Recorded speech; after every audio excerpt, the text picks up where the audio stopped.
नमस्कार, मैं हूं आलोक जोशी और आप देख रहे हैं बिज अड्डा। और बिज अड्डा में आज खबर होगी मीडिया के कारोबार की। मीडिया में यानी कि खबरों के कारोबार में एक बड़ी खबर आई है। एक तरह से कारोबार को हिलाने वाली खबर हो सकती है, हालांकि हुई बहुत हल्के से है, लेकिन अब एनडीटीवी भी बिक गया है। एनडीटीवी के बिकने की खबर यूं है कि अडानी ग्रुप की एक कंपनी है AMNL, Adani media network limited. इसने एक तरीके से इनडायरेक्ट स्टेक खरीद लिया है एनडीटीवी में। कैसे खरीदा है?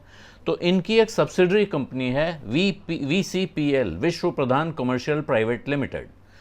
अब अडानी की इस सब्सिडरी विश्व प्रधान कमर्शियल प्राइवेट लिमिटेड ने RRPR होल्डिंग प्राइवेट लिमिटेड को एक कर्जा दिया हुआ था। ये RRPR क्या है? ये RRPR जो है ये एनडीटीवी नेटवर्क की मालिक कंपनियों में से एक है। RRPR यानी राधिका रॉय प्रणय रॉय। ये RRPR holding private limited Radhika Roy और प्रणय रॉय की प्राइवेट कंपनी थी, जिसके पास एनडीटीवी के शेयर्स हैं। और इससे अब इन्हें अख्तियार मिल जाता है। इनके पास उस कर्जे के बदले वारंट थे, ये वारंट कन्वर्ट किए गए हैं। उन्होंने अपना राइट एक्सरसाइज किया है और वो जब कन्वर्ट होते हैं तो 99.99% स्टेक RRPR का अब VCPL के पास है। ये अडानी मीडिया नेटवर्क लिमिटेड के पास आ गया है और उन्होंने जो ये RRPR में स्टेक कन्वर्ट करने का राइट एक्सरसाइज कर लिया है। इसके साथ ही अब एनडीटीवी में 29.18%, 29.18% स्टेक इस कंपनी के पास है। वो एनडीटीवी की प्रमोटर कंपनी है और ये स्टेक अब इनडायरेक्टली यानी VCPL के जरिए अडानी मीडिया नेटवर्क लिमिटेड के पास आ गया है। जैसे ही ये होता है, आप 15% से ज़्यादा हिस्सेदारी किसी भी लिस्टेड कंपनी में खरीदते हैं तो अब प्रमोटर के लिए ज़रूरी हो जाता है, उस एक्वायरर के लिए, कि वो अब अपनी खुद और अपने जो लोग आपने साथ मिले हुए हों, यानी यहाँ है VCPL, AMNL यानी अडानी मीडिया नेटवर्क लिमिटेड और साथ में अडानी एंटरप्राइजेज लिमिटेड, जो अडानी की फ्रंट लाइन कंपनी है, जो फ्लैगशिप कंपनी कहलाती है। ये तीनों के ऊपर अब ये जिम्मेदारी है कि अब वो एक ओपन ऑफर लाएंगे।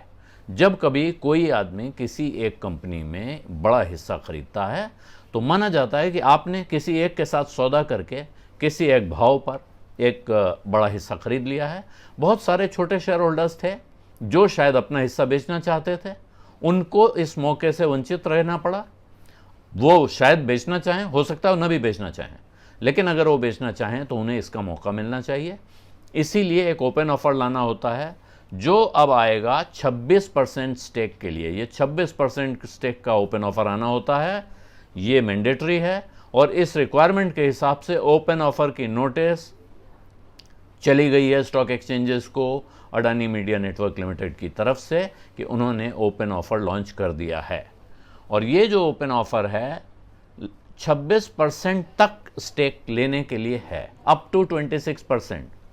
अब 26% स्टेक अगर आ जाता है तो 29.18 और 26 यानी 55% से ज़्यादा हिस्सेदारी अडानी के पास चली जाएगी एनडीटीवी की। यानी अब वो उसमें मेजॉरिटी शेयर होल्डर हो जाएंगे, उनके कंट्रोल में आ जाएगा एनडीटीवी। एक दूसरी सूरत भी है, वो सूरत ये है कि आपने ओपन ऑफर लाए और आपको बाज़ार से उतने शेयर उस ओपन ऑफर में नहीं आए। यानी जब वो शेयर पब्लिक ने डाले या जो दूसरे शेयर होल्डर्स हैं उन्होंने डाले, तो उन्होंने आपको मान लीजिए 5%, 10% शेयर दे दिए, आपको 26% नहीं मिला, आपकी हिस्सेदारी 50% से कम रह गई। तो ऐसी सूरत में आप मेजॉरिटी शेयर होल्डर नहीं बन पाएंगे, आप उसको कंट्रोल नहीं कर पाएंगे, लेकिन फिर भी एक बड़ी हिस्सेदारी आपके पास आ जाएगी। लेकिन इसके साथ तीसरी चीज़ होती है, वो क्या है? जब आप एक बार कोई ओपन ऑफर ले आते हैं, उसके बाद आपको एक छूट मिलती है कि इसके बाद अब आप बाज़ार से और शेयर खरीद सकते हैं। वो शेयर जिस भाव पर आज ओपन ऑफर आया है, इस भाव पर भी हो सकते हैं। अगर बाज़ार इससे ऊपर जा रहा है तो ऊपर भी हो सकते हैं, और अगर बाज़ार नीचे जाता है तो उसके नीचे भी हो सकते हैं। लेकिन जब तक ये ओपन ऑफर खुला हुआ है, तब तक के लिए ये एनडीटीवी नेटवर्क के एग्जिस्टिंग शेयर होल्डर्स के लिए ये मौका है कि वो अपने शेयर इस ओपन ऑफर में दे सकते हैं। अगर उन्हें लगता है कि अडानी के पास जाने से एनडीटीवी के शेयरों में पंख लगने वाले हैं, वो उसी तरह चलने वाले हैं जैसे अडानी ग्रुप की तमाम कंपनियां चली हैं। और जाहिर है कि अडानी ग्रुप अगर एनडीटीवी के शेयर अब सीधे खरीद रहा है, उसमें इनडायरेक्ट एक्विजिशन है, लेकिन इसके बावजूद ये साफ है अगर वो इसमें बड़ा स्टेक या कंट्रोलिंग स्टेक लेने की तरफ बढ़ रहा है तो जाहिर है उसकी मीडिया में कुछ बड़ी योजनाएं होंगी।